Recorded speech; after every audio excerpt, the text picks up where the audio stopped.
Hilchos Korban Pesach, Perek Sheni, the laws of the Passover sacrifice, chapter 2.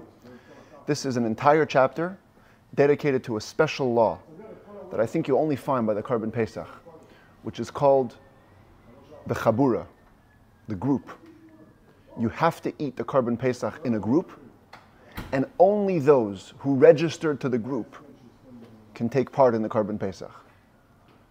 No such thing as somebody shows up to your Seder, like it is today. You can be in your house, someone knocks at the door, and he wasn't RSVP'd before. You have to RSVP. If you don't RSVP, not only you can't be part of it, if you are part of it, the whole thing is disqualified, as we're going to see. It says that Rambam halacha aleph, ein sheichatin es ha-pesach elo limnuyav.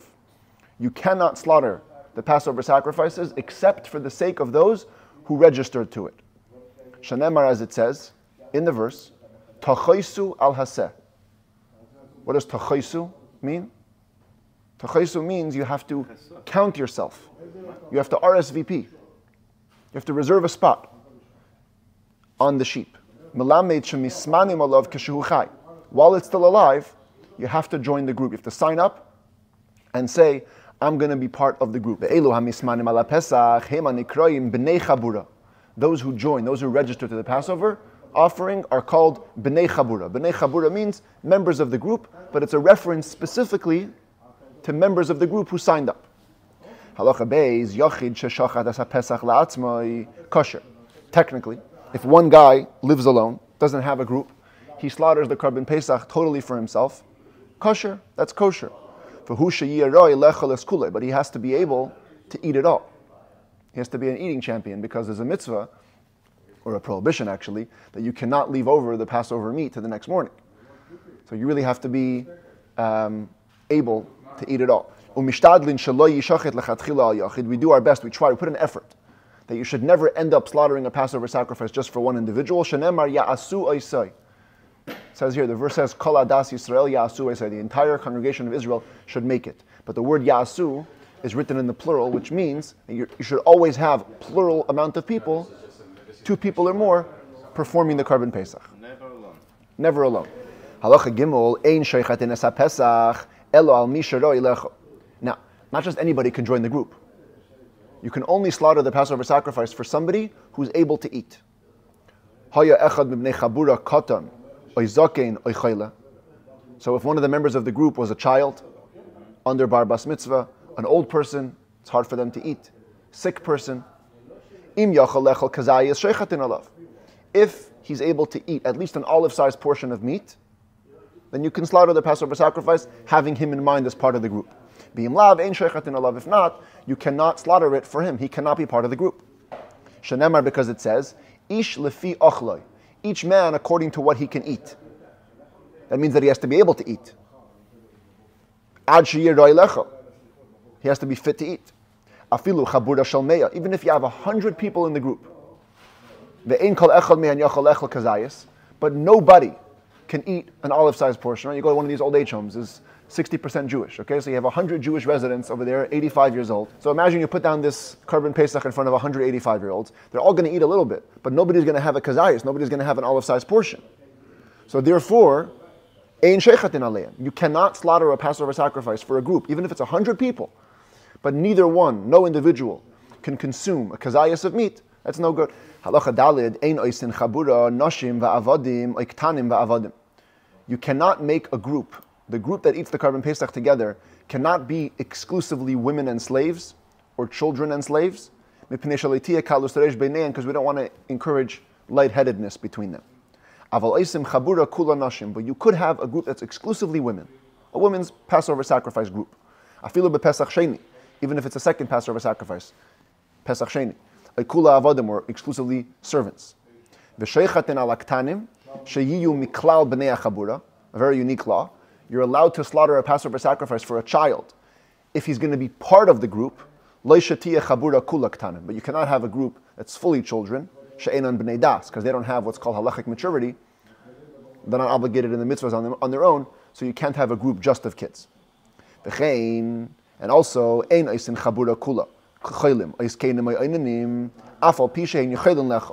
you cannot make a group entirely of sick people or old people or mourning people, even if they could eat. Even if you know that they could eat, You don't go exclusively for that kind of a group of people. They eat little by nature. Old people eat little. Sick people eat little.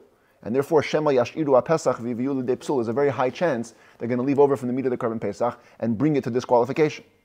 But if you transgressed and you slaughtered for a group made up of only sick or old people, and they could eat, kosher, that's kosher. And so too, interesting halacha. You shouldn't make a group entirely of converts. Shema Yedaktekubay Viviyu L'dei Psul. They may be too exact. Sometimes converts can be too careful. They haven't seen Judaism practiced in its natural habitat. They've come to it, and so they might think that this should impose extra stringencies, and they're going to end up disqualifying it. But if they did slaughter for such a group, that is kosher in the end of the day. Halacha hey, shchatei shalei limnuyav. A person slaughters a Passover sacrifice for people, but they weren't registered. They didn't sign up to the group. Or for somebody, people who could not consume a kazayas amount. Or you slaughter a Passover sacrifice for uncircumcised people or ritually impure people who are forbidden to eat the Korban Pesach. Puzzle, the whole sacrifice is disqualified. What if you slaughtered it for two people? Or two groups of people. Some of them were able to eat, some of them were not. Limnuyav v'shalei limnuyav. You had in mind some people who were registered and others who were not registered. Limulim v'la'arelim, l'tayrim v'l'tmeim, for a group of circumcised and uncircumcised, pure and impure, kosher, that's kosher. She'elu haru'uyin lo'eichlin ka'alacha, v'ha'acherim ki'ilu le'chashav aleim. What we say is that the ones who were able to eat, they'll eat properly. And the other ones, it's as if you didn't even think about them. As long as some kosher people were in your mind, they're good. Halacha vav, shchate lemulim, if you slaughtered it properly, only for circumcised people. You only had in mind people that had a bris. V'zara kadam l'shem mulim v'arelim. But when you sprinkled the blood, you had in mind also people that didn't have a bris. Pasul is disqualified. Shazrika chamura shehi ikara karban, because the sprinkling is the stringent one. It's the mainstay of the sacrifice. So if you have a bad thought there, the whole thing is disqualified. Shchate lemulim sheyiskapru b'arelim. Interesting formulation. You slaughtered it having in mind circumcised Jews, but you wanted that also uncircumcised ones should be able to atone with it. Pasul is disqualified because you have thoughts of uncircumcised Jews in your mind while you're sprinkling the blood. Done. You slaughtered it only for those who could eat, but while you were slaughtering, you had in mind that you're going to sprinkle the blood for those that could not eat. So the sacrifice itself is kosher, but nobody can actually use it for their own obligation. Because the principle of having thoughts about people that could not eat the sacrifice doesn't make a problem when it comes to the sprinkling of the Passover sacrifice. This could happen. Somebody is healthy during the time of the slaughtering, but at the time they're ready to sprinkle the blood, he catches a sudden fever, or he's sick. Or he was sick when it was slaughtered, but healthy when it was sprinkled. He cannot be included. You cannot have him in mind when slaughtering or sprinkling the sacrifice. He has to be healthy the whole time.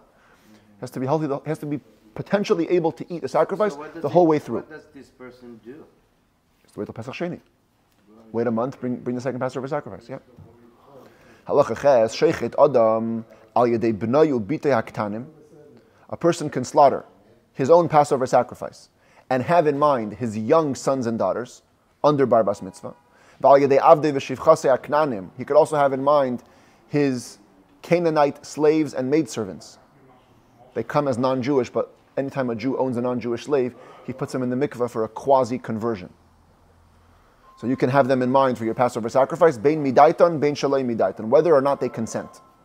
Aval einei sheichet, al yedei b'nayu bitei hagdolim, v'lo al yedei avdei v'shivchasei ha'ivrim, but you cannot slaughter having in mind your older son or daughter, or your Jewish slave or maidservant, v'lo al yedei ishta, or for your wife, ela midaitan, only with their consent.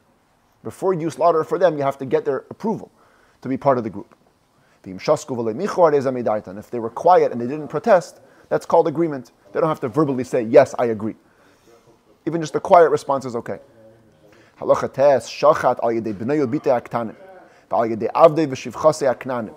So much so is this law true, that if you slaughtered your sacrifice, and you had in mind your young sons or daughters, or your Canaanite slaves or maidservants, they go and slaughter for themselves as well, their own sacrifice, they can fulfill their obligation with their master, because he has the default ownership over them, and the default rights to include them in his Pesach. On the other hand, if you slaughtered your sacrifice for your wife, for your older kids, for your Jewish servants, and they slaughter for themselves, there's no bigger protest than that. That's the biggest demonstration that they don't want to use your sacrifice. They can only fulfill their obligation with their sacrifice, which they made for themselves. A woman, once she's married, she goes to her husband's house. Shachat aleha aviha v'shachat aleha baila. But she doesn't realize that both her father, who was planning to host her for Passover, let's say, he wanted to have her and her husband for the Seder, so he slaughters a Passover sacrifice for her, but also her husband, who wasn't planning to go to the shver, he doesn't want to go to the father-in-law for Pesach, he wants to be at home, so he slaughters for himself and for his wife. So now two people slaughtered for the wife. Toichal mishel baila. She must eat from her husband's sacrifice. Hayusa nechpezes laleches lebeis avia beregel harisha nasamach lenisuel. But if she was hurried, she was anxious. You can tell she was anxious to go to her father's house for the first holiday right after her marriage. Kederach kol abanis, like all daughters like to do. They all like to go home. And she also wanted to go home. V'shachat aleha avia, v'shachat aleha baila, and this happened. Her father and her husband slaughtered for her. Toichal mishel avia. She can eat from her father, because she wanted to go there. She's planning to go to her father, so her father gets the rights. Mikan ve'elach. After that, anytime after the first holiday, it's already a couple of years after they're married. So you can't say, I'm anxious to go home. Toichal mimakim shehiraitza. If both of them slaughter for her, she can eat wherever she wants. But she has to choose the place during when it's being slaughtered. She must decide, I'm going to my dad's house, I'm going to be at my husband's house. And also if you have an orphan, who the caretaker is slaughtered for him, so he can choose whichever caretaker he wants to eat with. That's only if it's a child. But if it's an adult, he becomes treated like somebody who registered to two different sacrifices. You can't do just in case when it comes to the Passover. I'll register here, I'll register there, and let's say where I want to go. If you register to two different Passover sacrifices, you can only eat from the one slaughtered first, because that's the one that you became part of the group. That's it. You can't undo it. If a slave is owned by two partners, if they're particular with each other, they're always stalking each other, that they shouldn't steal the slave, and he cannot eat from any of them, because they're not partners, really. They're kind of like working together. But if they're not particular, so they're considered to be one entity, and he can eat wherever he wants. If somebody is half slave and half freed, he cannot eat from his master or from himself, because he's neither or. He's neither here nor there. Until he becomes a full free man. How many people can register to the Passover sacrifice? There has to be enough for everyone to get an ounce. Looked it up before. According to Google, your average lamb slaughtered in its first year of life yields between 30 to 50 pounds of meat. So if we say that a kazayas is an ounce, that's somewhere between 450 and 650 kazayas. So plenty of people can join. You can RSVP and you can cancel RSVPs until it's slaughtered. Let's say you originally planned to go to one place, and then you hear your two friends are going somewhere else. So you cancel from this group, you go to the other group. As long as it hasn't been slaughtered yet, you're good. Once it's slaughtered, you cannot pull your hand out, because it was slaughtered for you. Nimnu alav, v'chazru acherim v'nimnu alav. What happens if one round of people RSVP'd, and then a whole bunch of people come in later, like a whole new group? It's like you already had 50 people, and then 2 hours before the time, another whole new group of guys joins. Says the Rambam, Rishonim sheyesh lahem kazayis oichlim upturim me'ases Pesach sheni. You look at the first group and you say, hey, this first group, there was enough for everyone to get a kazayis, good. They can eat it, and they are exempt from making the second Passover sacrifice. The achreinim, but the later ones, sherabu, they're the ones that pushed it over the edge. Now there's not a kazayis for everybody. They're the ones that are at fault. They cannot eat. And they have to make a second Passover sacrifice a month later. Because you guys should have come, you should have checked into it. The first guys were already ready to go.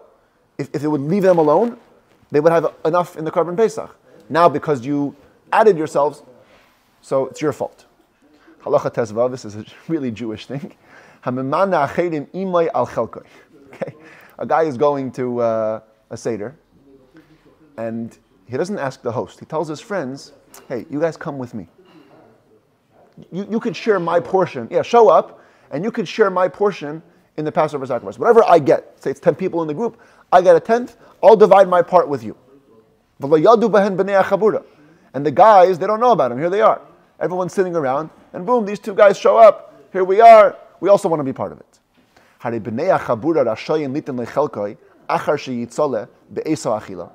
people in the group can say, hey, it's too bad on you. After the Passover sacrifice is roasted, we're going to give you the portion that you signed up for, and you make it work. People in the group eat from their part,